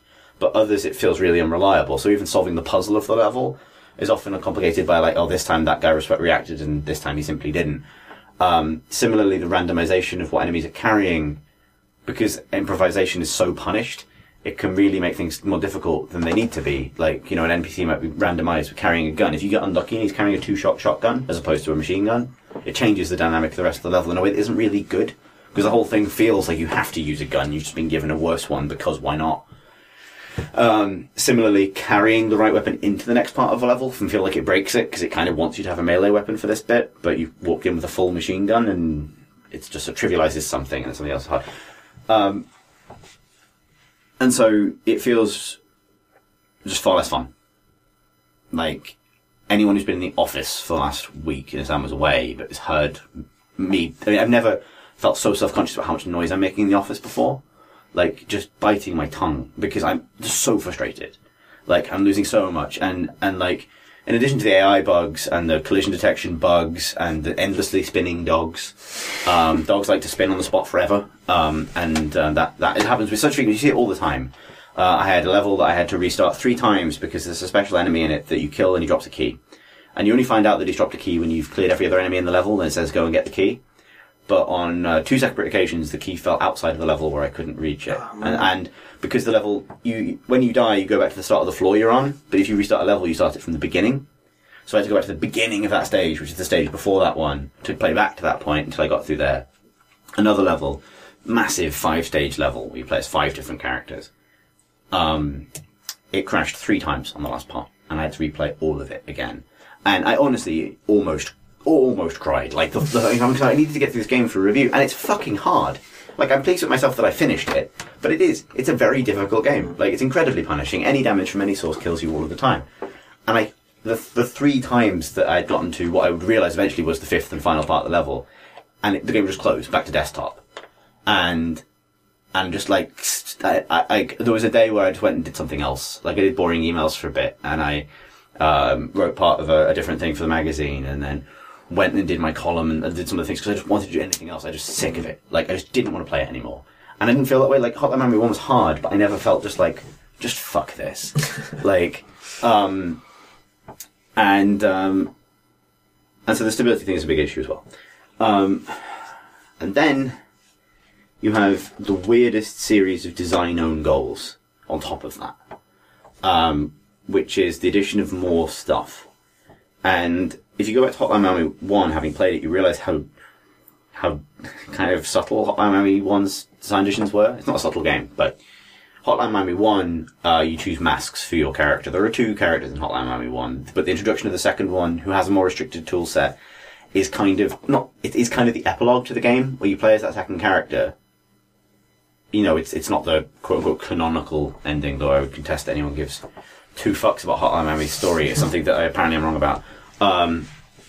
But like, when you play as the biker as opposed to Jacket, which is the main character in Hotline Miami 1, that's a sort of side thing. The main event is this character who picks between masks, and the masks give him different bonuses. And everyone knew that one of the masks was a bit overpowered, but the others are interesting, like the one that makes doors lethal, or the one that just adds more blood to the level. They're like old UT-style mutators. In this game, you switch between characters, and there are masks, but the masks actually represent whole different people holding those masks. And I think it's like 13 characters in it, and each of they're so profoundly different from one another that they're essentially like playing different games, which wasn't the case for Hotline Miami 1. To the and that difference almost always takes the form of a heavy restriction. So it won't give you a power without taking away almost everything else. So the Tony mask, which is the all overpowered one that gave you lethal punches, still gives you lethal punches, but you're not allowed to pick up any equipment at all. And Hotline Miami's lifeblood is equipment. Otherwise, it's just a game about running at people and punching them, and ducking behind walls so you don't get shot. Like, the amount of interesting interactions is reduced to 1 punch, right? That's not interesting. That has ceased to be Hotline Miami. Another example is a soldier character you return to multiple times in a kind of like Contra kind of pastiche, who carries a gun in one hand, which can be a shotgun or a machine gun or a sniper rifle and things like that. And then you can press the right mouse button to switch to a knife. And you can pick up ammo for the main gun, but it's very little ammo, and you only get it once per floor of the map. All of the enemies you're killing drop machetes and AK-47s and guns, but you're not allowed to pick them up at all. And then it adds like the new types of enemies. For example, the enemy that can only be killed by bullets. And so you can be in a situation where you have an enemy you can only kill with bullets. You've just used the last bullet in your sniper rifle. You're surrounded by discarded AK-47s, but you're not allowed to touch them. And that's bad. They've taken a good system for having improvised violence, and they have turned it into a bad action game. Like, if that was just the encounter design in Gears of War or Call of Duty, you'd say this encounter felt bullshit because it told me I needed bullets, but I wasn't allowed to pick up the guns that were all over the floor. And that Hotline Miami should not be exempt from that criticism because it is an action game, and that is a fucking failure. And like, there's a guy who throws away guns if you pick them up because he plays non-lethally. There's a character who starts the level with 2 machine guns, and if you press right trigger, he like extends them so he fires sideways either side, which is a cool idea, but it means you can't drop the gun because that's the drop button. So if you enter the level and you don't want to fire your guns, well, you're out of fucking luck because you have to. You're not allowed to drop them until you run out of ammo for them. And it's like, so your playstyle, and I understand the restrictions make it harder, but they make it less like Hotline Miami. They just make it into a hard, bad action game. And they make it harder by taking away interesting choices, which is not a good way to They take away the moments when you do something that's genuinely you, as opposed to a preset series of interactions that the game is set up to encourage you to do.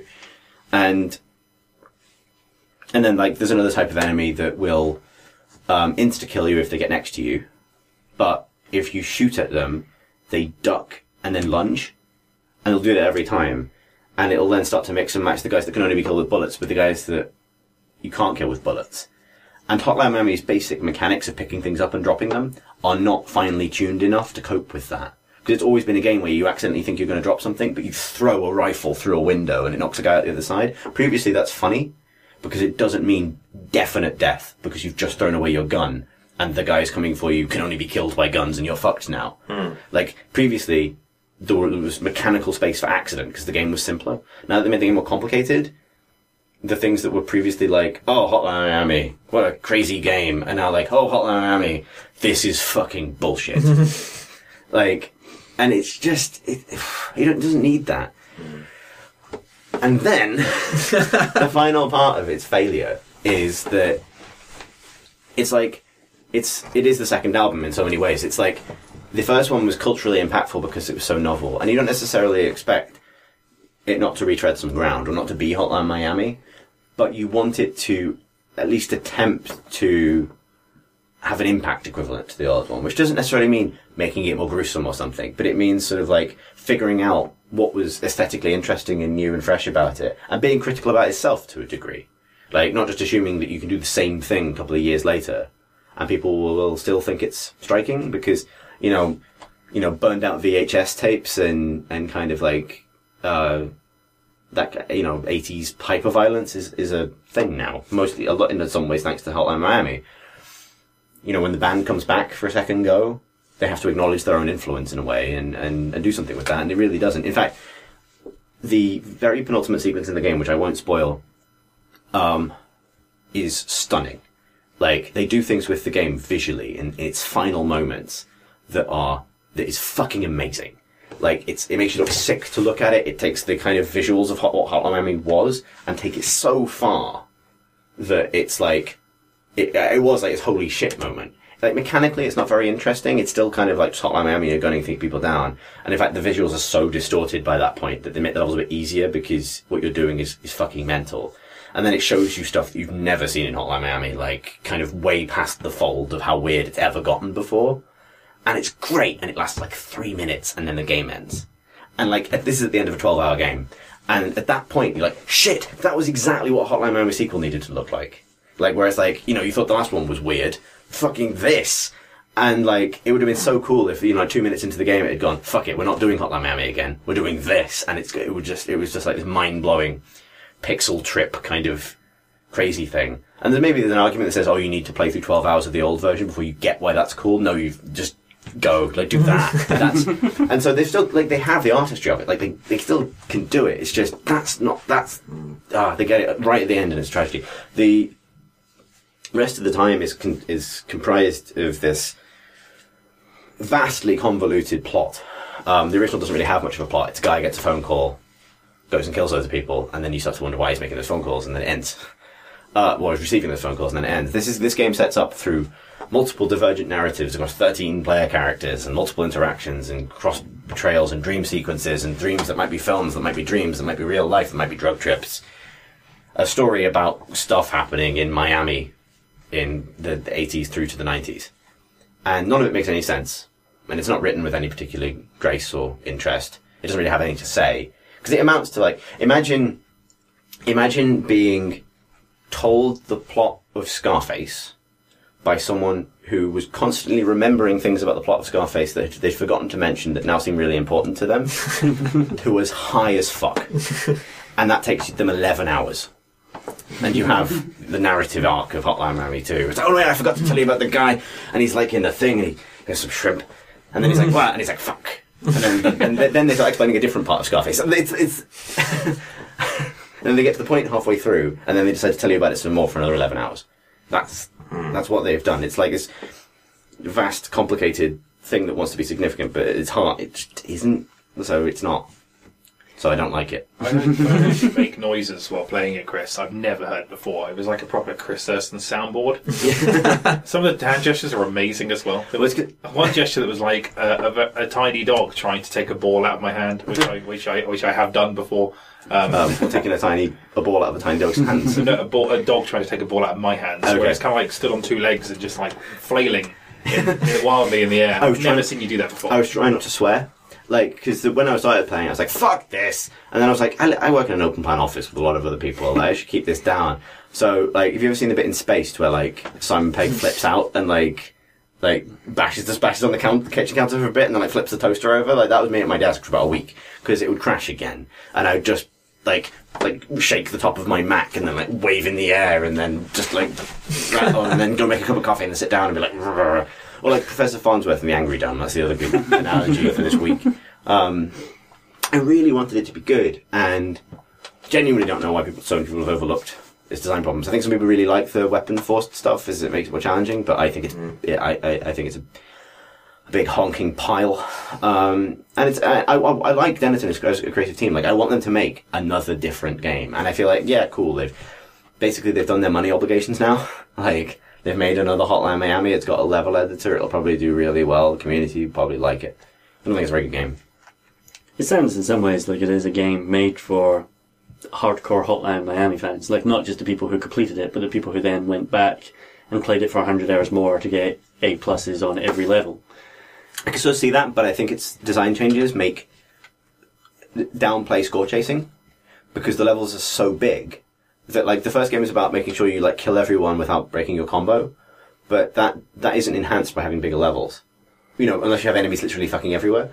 I mean, I guess, it just becomes more challenging, and it's a more difficult act of memorization if you can't see the enemies when they're on screen. Like, Yeah, that but doesn't what make it about, a good like, game design. How do you account for that in the level that has a forced fail, where you're always going to get knocked out by one guy because you have to for the plot?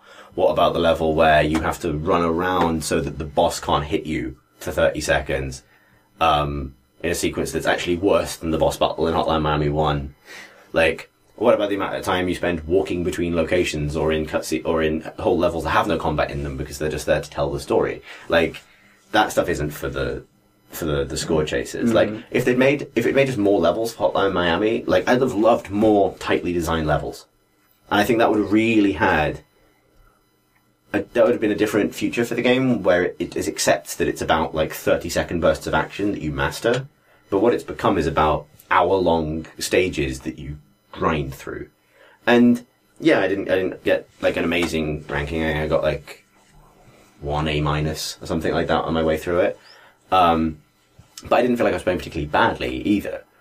And yeah, sure, maybe I suck and I'm playing up against my skill ceiling, but, like, just getting through it was a case of minimizing risk all the time. Like, the whole Hotline Miami thing of, like, rating boldness and telling you to be bold just doesn't feel like it applies here, because it can say be bold, but then it'll say, oh, by the way, that weapon doesn't work on that guy, so maybe stop being bold.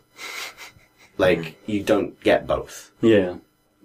That's not interesting anymore. Because it's not about how, it's not about, like, can you throw a pipe through a window so fast it doesn't matter that the other guy's got a shotgun. Because it doesn't matter, because he's immune to pipes. It's driven you mad. Like, I thought, I'm going to GDC. Chris can have something fun to do while I'm away, because he doesn't get to go to GDC. Come back and he's the angriest, saddest man. Just distraught. Went down the fucking harmed. Mekong of that game. Like, and yeah, and then today what I enjoyed was the internet telling me that I was wrong about a game they hadn't played, because they'd decided that it was going to be good in advance. It's unfortunate that PC Gamer gives scores and the tagline for this game is wrong number. Yeah. It just gives it a really easy Yeah, joke. that joke's been made a couple of times. But I think everyone else gave it the wrong number, except if they don't give numbers, in which case, incorrect badge would have been the subtitle for Hotline Miami.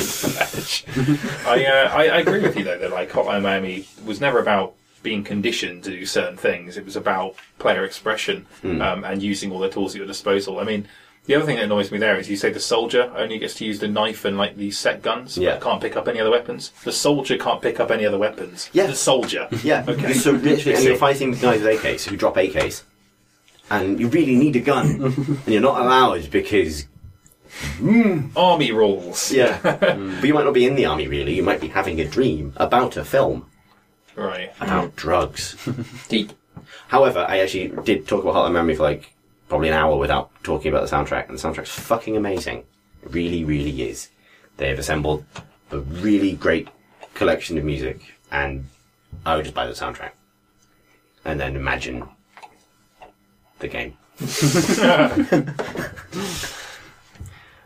Maybe there'll be good custom levels that do what you want. Yeah, I said in my review that I didn't want to review the custom levels or like the level editor because I don't think like my doofus opinion of the level editor isn't going to be the proof of that thing. The proof of that thing is what the community does with it.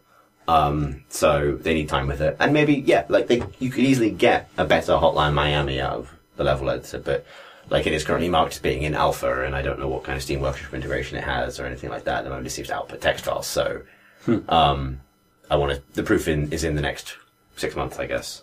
I'm going to make Hotline Miami 3 myself, I've decided. There's going to be 59 player characters.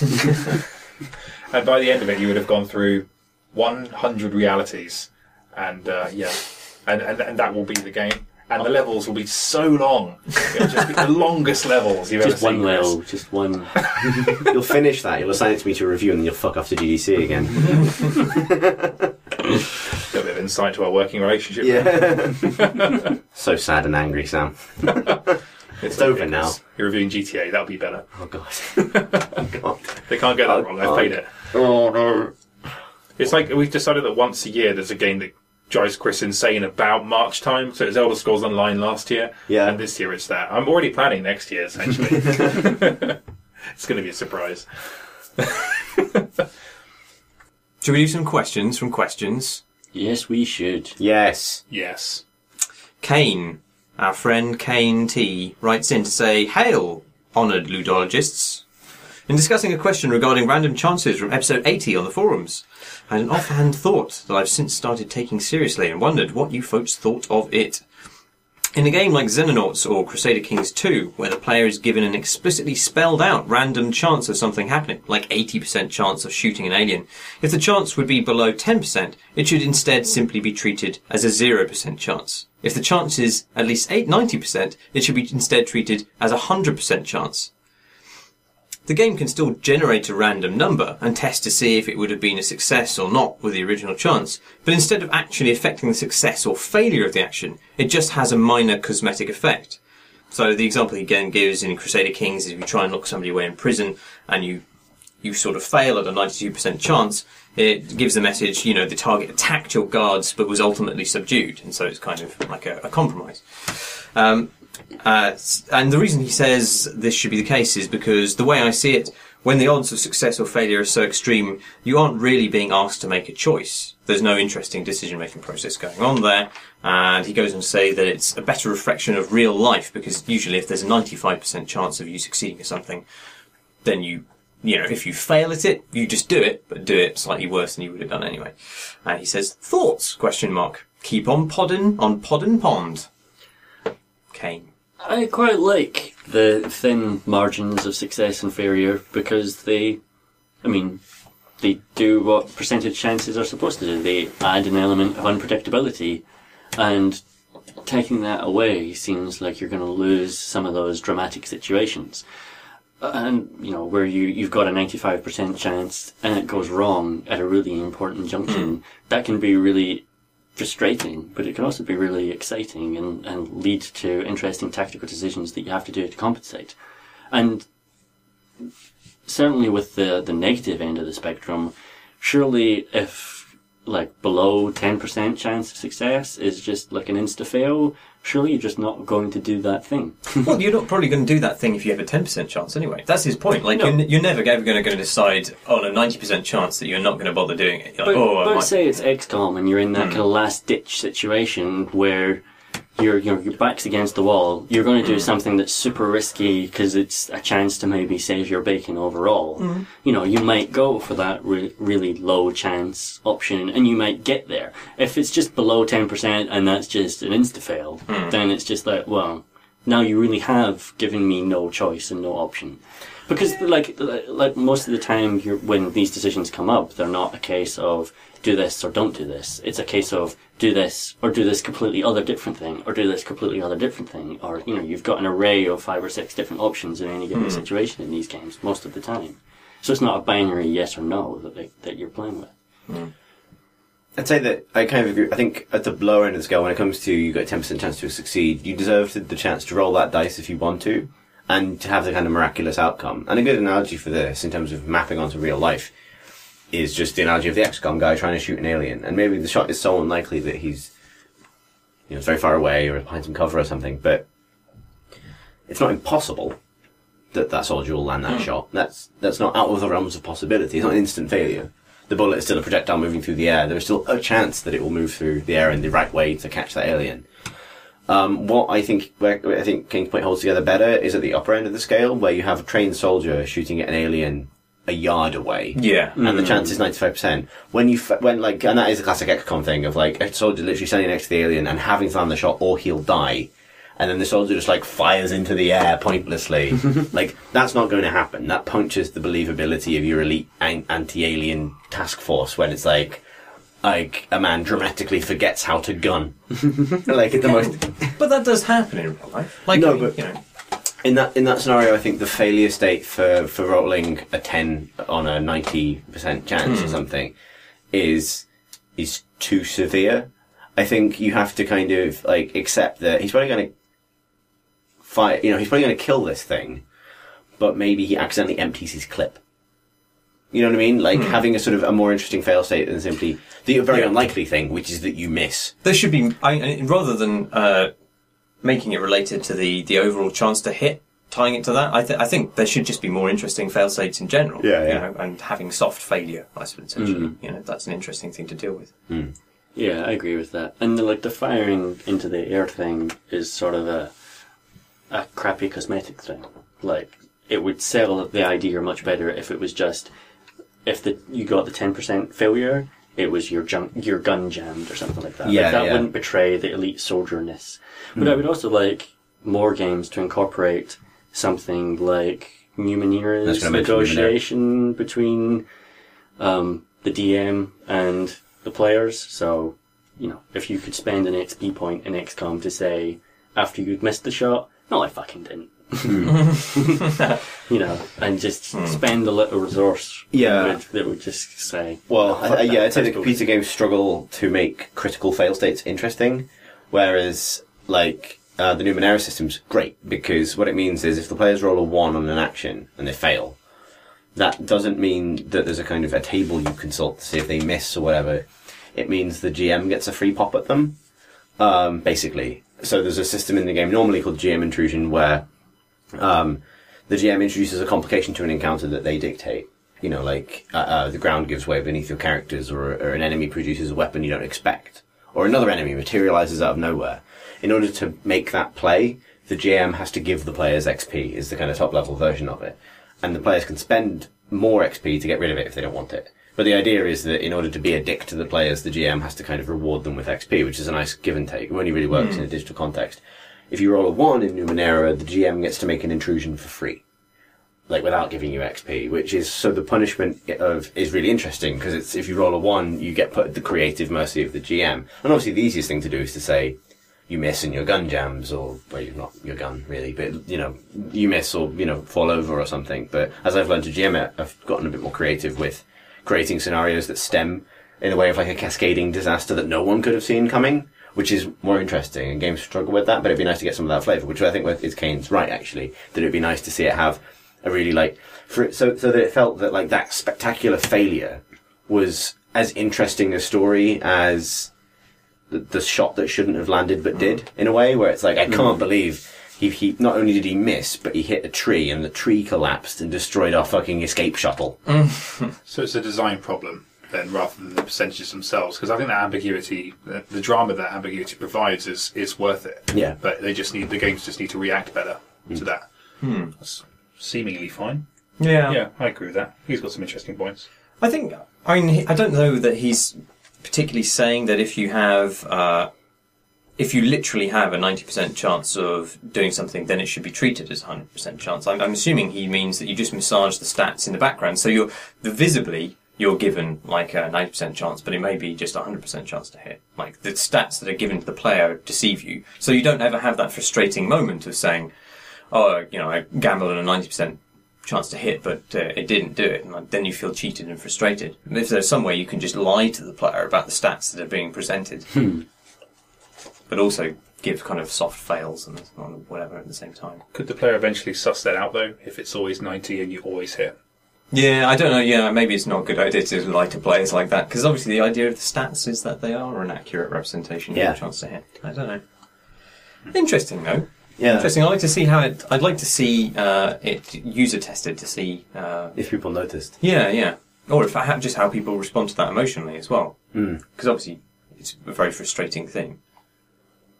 But conversely, like that 10%, if you were surrounded by aliens in XCOM and it was like, I don't know, literally your last shot against the enemy who was about to kill you, and you got off that last shot before you died anyway, and it was a 10% shot, let's say, then that if you managed to make that shot, then that would be such a powerful, memorable moment, even if you failed, that it would be worth preserving, I think. You know, yeah, that's true. That's a exact circumstance in which it's valuable to have exactly those stats, isn't it?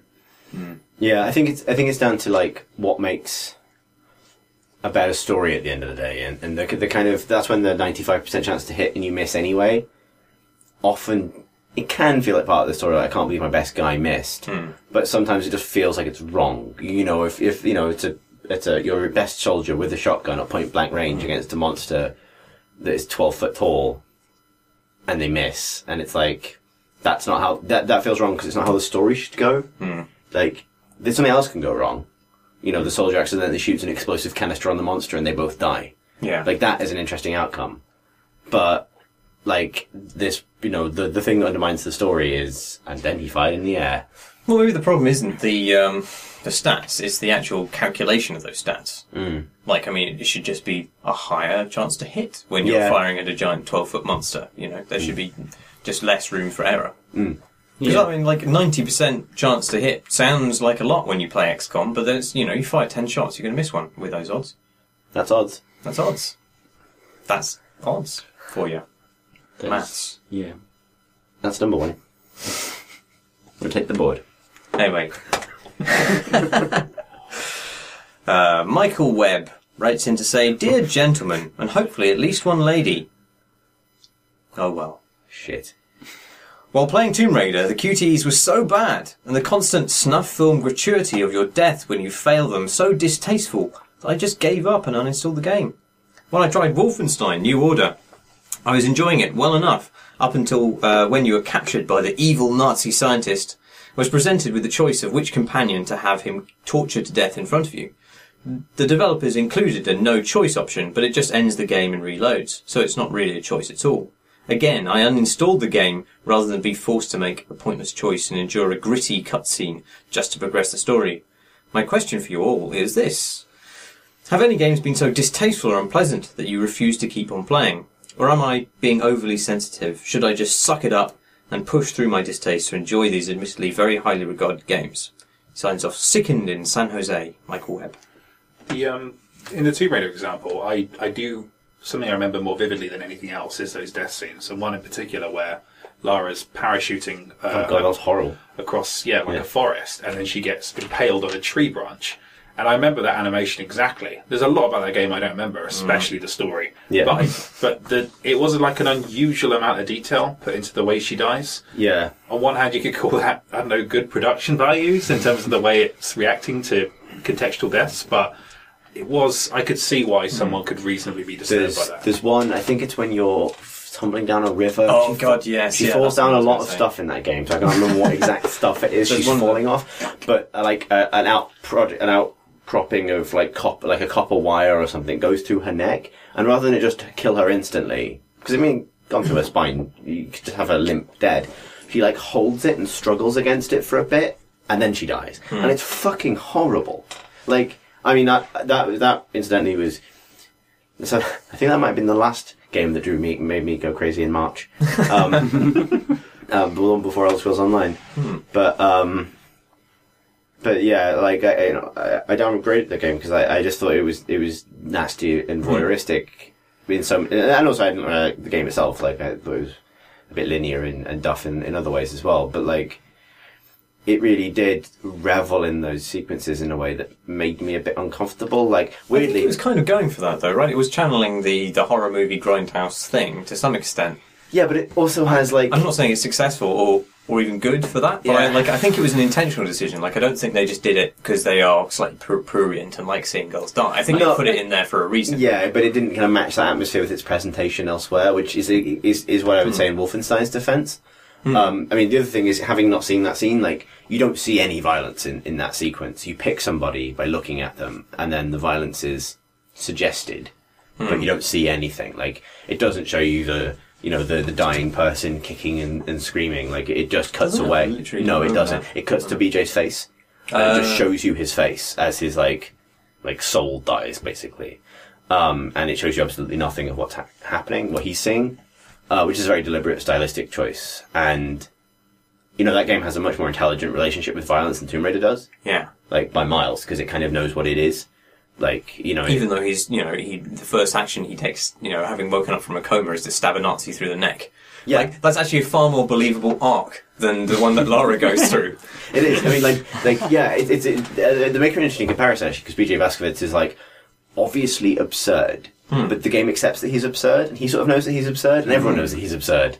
And yet he has this quiet, soulful voice. Yeah, and it's almost played for which laughs. whispers to you in cutscenes. Oh man, screens. I'd love to talk about the game more. I really like it, and actually, I had a really interesting conversation with Jens Matisse, the lead designer of that game, about it for a feature PC Gamer, and we talked about a lot of things about censorship and what games can include, things that are fairly topical now, and I went and checked my tweets in the break, and being dragged over the Gamergate calls for criticising Hotline Miami. But I think it's point right. I don't think Hotline Miami handles its stuff very well, especially in its rape scene. Whereas, Wolfenstein's got loads of soul and it's really violent, but it doesn't necessarily have something to say about violence, but it sort of knows exactly what its parameters are and presents it in a kind of quite intelligent way. Like, just BJ Blazkowicz sort of listing off the things he's good at as shooting, strangling, and killing Nazis. And it's that is who this character is. He kind of gets it. And then he has a folksy musing about growing up on a farm and how much he'd like a barbecue. And then he,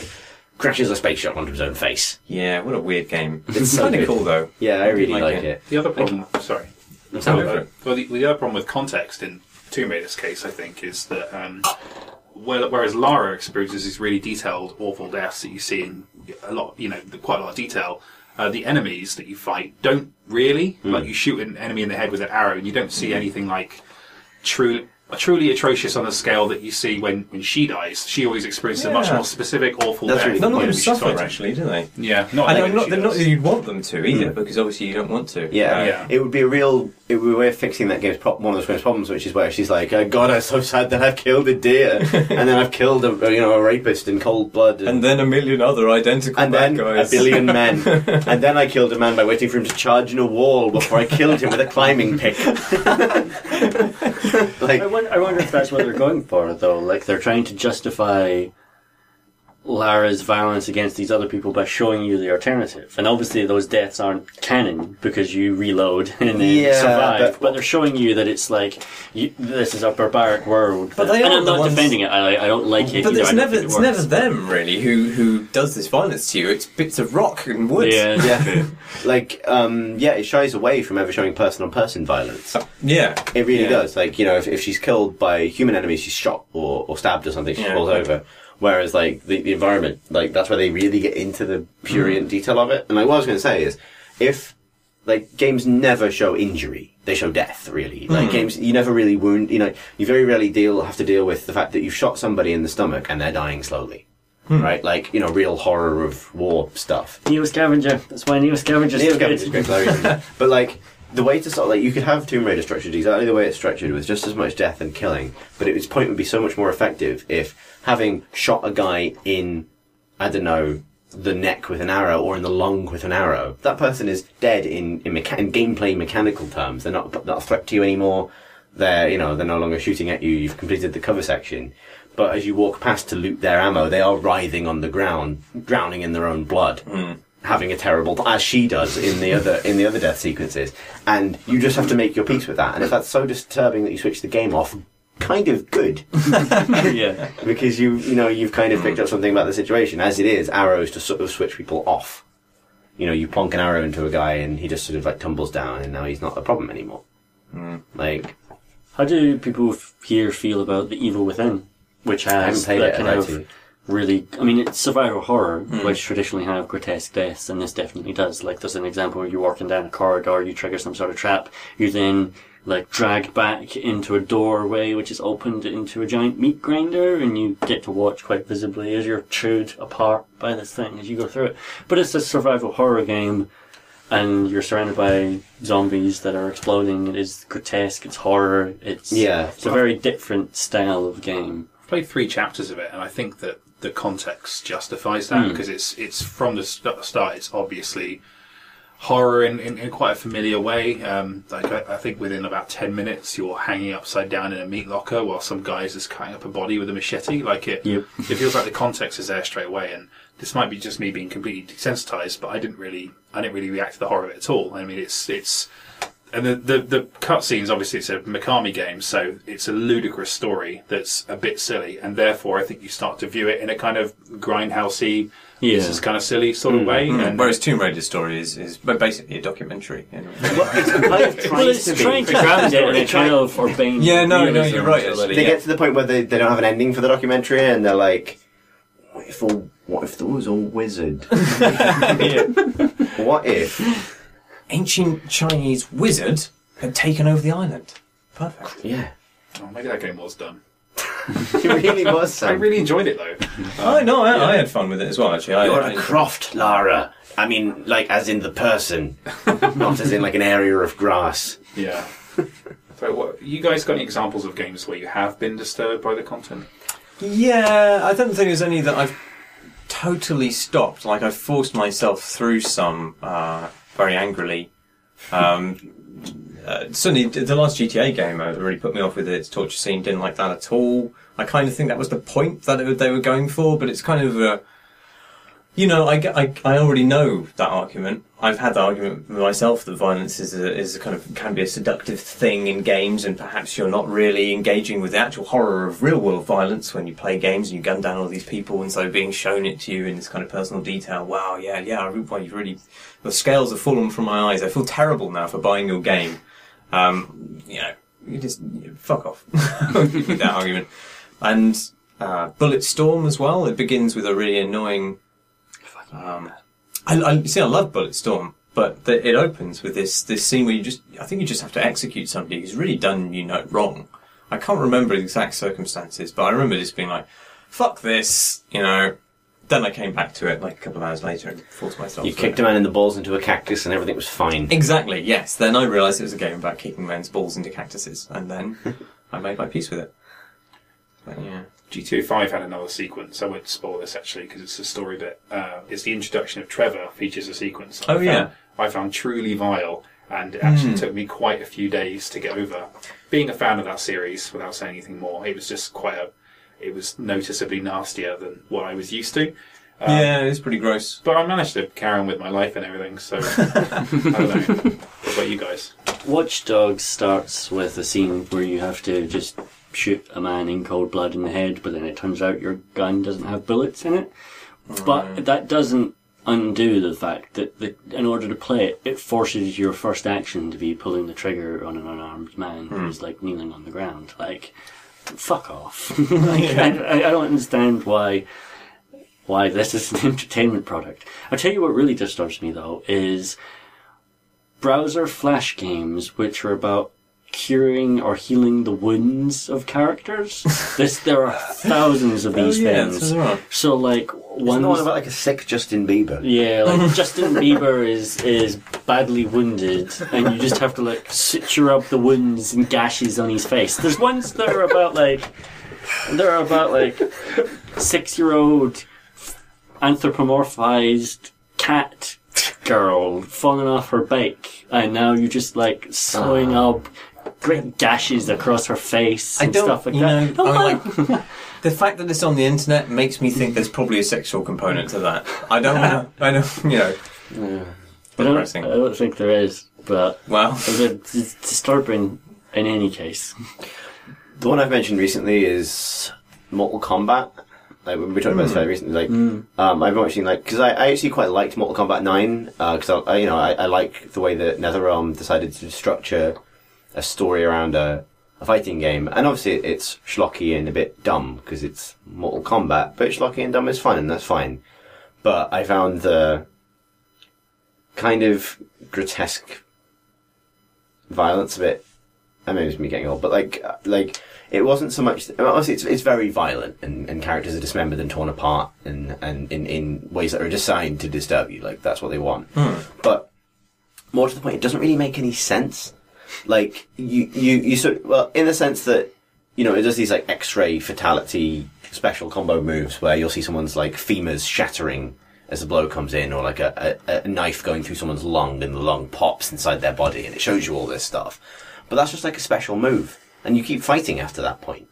And it completely, it punctures the lung. It's like, it shows you something really gross. And then you see it like 3 times in the same fight, and the femur is magically reformed. And for me, it's sort of like, it's not only pointless, but it doesn't really communicate anything with its pointlessness. Whereas like a fatality, like the classic Mortal Kombat shock gore thing of finishing someone off at the end of the fight, I find weirdly less bothersome because I kind of get it. Like, this is a grindhousey thing, and you know, Scorpion's just won, so he gets to rip someone's spine out now. I think a lot of that stuff works better in multiplayer when it's like, certainly the fatalities when they're like a taunt you're doing to a friend as you're sitting next to each other on a couch.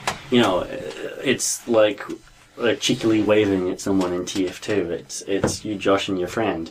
If you're just doing it in single player, then it's a little bit just like you just slumped in front of your couch watching grotesque. Yeah, I think honestly the part where it started to really bother me, and I'm not going to claim this is a particularly well calibrated political position, I haven't thought about it much, was seeing that degree of violence against already really shittily designed female characters.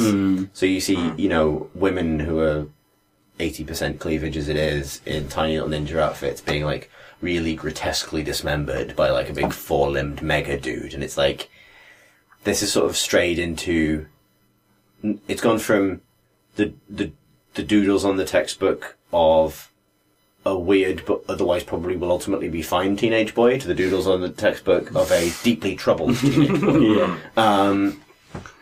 And I've had a problem watching the trailers for the new one. Like, that's why Injustice is so much of a better game from the same studio. I really like Injustice. It's fun. It's fucking dumb. Like, it's dumb as shit. It's got a cutscene where Aquaman rises out of the sea on an army of giant crabs. But why not? But they've sort of replaced the fatalities and the supers with, like, they put a gloss in the game that says that it's set in a situation where everyone has some kind of superpowered resilience, because everyone's kind of a superpower now, even like the heroes like Batman and the Joker who don't have superpowers. So Superman isn't going to just punch somebody so hard that their bones shatter inside them. But then they had superhero moves like, you know, Lex Luthor flies someone into space and then punches them back down to Earth through the moon. And like, you know, Doomsday picks someone up, punches them into the center of the Earth, then turns them around and punches them all the way back up again. And then, you know, both heroes kind of like slap back down onto the stage, and one of them loses 50% of their health bar. And because it's superheroes and it's not bloody violence, it's sort of like, it kind of is actually more fun than the Mortal Kombat equivalent, whereas the Mortal Kombat version is like, oh my god, that guy's hat went through that guy's brain. This is bigger but also less violent, and I much prefer. I played Hotline Miami 2 when it was in the IGF. And coming to it with very few expectations, really, beyond the fact that I really loved the first game. And I found it really unappealing. And not just the pseudo-rape thing that happens in it, but just generally, I found it just, in terms of the tone and the violence in it, to be much more objectionable. I was trying to work out why I would object to it in the sequel, but not in the first game. And I think it's because the first game, like you said, it like hit a cultural moment to some extent. But also, and the analogy you made, or rather I made to you on the way to the pub the other day about... Well, we kind of made it together. We did, yeah. It was a joint analogy about it being a bit like Drive and Drive's kind of follow-up, which was Only God Forgives by Nicholas Winding Refn. Both those films, they are about the kind of the emptiness and gaudiness and nausea of violence, and also have a particular 80s aesthetic, even though Only God Forgives, I don't think it's set in the 80s, but it still has that kind of neon vibe, that kind of hyper-reality, and that same kind of cold emptiness, which is so often associated with the 80s and its kind of, glitz and desire for money and greed and things like that. And Hotline Miami really taps into that in a really clever way. I mean, the entire point of it is to trivialize the actions that you're doing, and the aesthetic that goes with that game, which is pixel violence, is just perfect for it, because it is about just splattery cartoon nothingness. These people's lives are nothing. They're just going to explode and turn to red pixels all over the place, and that's perfect. And then at the end of that game, it shows you that they really thought they had a serious point that they were making. And I was like, oh, oh, you thought this was an important kind of peon to the violence of the player. And there's a really awful bit where the creators of the game have their own cameo in that game, and they're like, oh, we're pulling all the strings, but it was you who are pulling the triggers, kind of thing, and try and make the player feel guilty about enjoying violence. And like, well, no, I've actually thought about all these issues, and I've internalized my response to violence in this particular game, and I'm okay with that. And you kind of finger wagging makes you, it just shows that you haven't understood the experience that the player has. And it seems like they've made that mistake, but for an entire game in the sequel. And and that's the same problem that Nicholas Winding Refn had with his follow-up to Drive. Like, Drive was this really just kind of gaudy, empty thing about a guy who is basically just a jacket who punches people until they die. And drives a car. And then the sequel was just, it's an empty guy. Remember how cool he was killing people? And you're like, no, that's the... Yeah, it's a similar problem as well, because, there's something really solipsistic about both Drive and the original Hotline Miami. You can sort of imagine Drive as being, and this is why the Lynch comparison is often viable, because it's a highly... personal presentation of the world. You're imagining you're getting the world through one person's filter, and Ryan Gosling plays a man who only hears "Hero" by College in his head at all times, and his entire world takes place in a lens flare. And you know what I mean? That story makes sense if it's just his perspective, and also the characters fill in around that. But it's a solipsism. It's nihilistic by design. It's that's the point. And he is a symbol, really, or just a perspective or a cipher. There's really nothing else to him. And Hotline Miami 1 is the same, because you can kind of imagine that maybe there is a different way of presenting that game, where the infinity gangsters that you're mowing down do have rich internal lives and do matter, but you're seeing it from the perspective of someone who is blitzed out of their mind, for whom the world doesn't exist outside of the walls of the building that they're in. Where violence is this sort of reflex pathology and everything is swirling neon. And that works creatively as long as you see it as the perspective of one person, one deeply flawed, broken person who isn't the player, which is the mistake the game makes at the end. But it's a little exploration of that psyche of violence.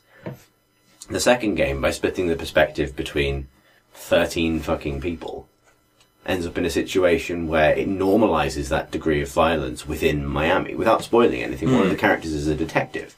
And you'll go into a building in Hotline Miami style and brutally kill everyone in a building, and then you'll walk outside and one of his, subordinates will go "Sir, you really got to call for backup. I can't believe you've done this again." And what that does is it completely undermines the premise of the original, because it sort of answers the question of, is this normal in this world? Because it also wants to be about how unusual it is, but it establishes that fucking everyone goes on killing sprees all the time. You can't have a solipsism with 13 people. And that's why it ends up, I think, in a way more objectionable, because it becomes more thoughtless. It's just this is just how, one of the characters is a reporter investigating the events of the first game, but he still has levels where he kicks the shit out of 18 million people in a building on his way home from the subway. That's one of the levels, is just him getting off a train, kicking the shit out of 25 people, and then going and having a thoughtful encounter with his wife, who's worried that he's spending too much time obsessing over this masked killer case. It's well, the reason he's obsessing over it is because you live in a city where to get off public transport entails fighting 18 men with a pipe. So why would you even write the book in that universe, honestly? Because it's unreadable. Yeah, I didn't get on with the sequel. And also violence. Violins. Violins. Awful violins. Avoid them. Those are all the questions we had this week. If you'd like to send us a question, you can do so by emailing questions@crateandcrowbar.com or tweeting @crateandcrowbar or leaving a question on the forum at crateandcrowbar.com/forum. And then the subforum mark questions. And before every episode is recorded, we usually put a shout out on Twitter to say that we are now receiving questions. Please send them. If you'd like to follow us on Twitter as individuals, you can do that. I'm at CThurston, that's CTHURSTEN. Sam? I'm Samuel W. Roberts, SAMUELWROBERTS. Not to be confused with The Sam Roberts Band, the popular Canadian music outfit, who you've probably never heard of, but I was confused with them by some promoter, and then I ended up on Canadian national radio explaining why I wasn't them. And it was the most pointless non-story of all time, but now my team finds it absolutely hilarious. It is very funny. And I don't recommend following me on Twitter, it's just absolute nonsense.